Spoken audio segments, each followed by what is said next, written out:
Hello বন্ধুরা, আপনাদের কাছে আজকে একটি নতুন ব্লগ ভিডিও নিয়ে চলে এসেছি। তা আমি আমার কাকা আর আমার একটা ভাইপো জাল পেতেছিলাম।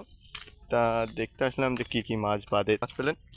3টে কই হয়েছে হুম। আর আর শোল হয়েছে 12টা, 12.5টা, 12.5 পিস। হ্যাঁ আর একটা বড় কি গুইহেরেল মাছ ছিল, সেটা আমার পা কামড়ে দিয়ে পাটা এটা দেখাবো একটু, এই যে। দেখেন পাটা কেটে কি পাটা হয়েছে। কেটে গেছে, মানে কামড়ে দিয়েছে মাছটাই। আর 22খানা ধুরা আছে। 22টা ধুরার মধ্যে মেয়ে ধুরা আছে 8টা। হ্যাঁ? রহস্য করো না, 22টা ধুরার মধ্যে মেয়ে ধুরা আছে 8টা। হুম। আর আরে আপনি বলেন, 14টা আপনি আছে বলেন। ছেলে ধুরা। দাদা, আপনি তুই কি বলেন। করে কিন্তু বুঝলি? ছেলে ধুরা বলছে এই 6টা মেয়ে ধুরা নেই, আমরা কি করব এখন। কি করা যাবে এখন? এবার বললাম যে আমি যে শোল ধরেছি, গজাল পেয়েছি 22টা। হুম। তা গজাল, তার মধ্যে 6টা গজাল মারা গেছে, 18টা জীবিত আছে। তার মধ্যে এক সাইডে জাল আমার ছিঁড়ে গেছে। ওইদিকে ট্রেন দুর্ঘটনা হয়েছে একটা মাছির সঙ্গে। হুম। ট্রেনের প্রচণ্ড একটা দুর্ঘটনা।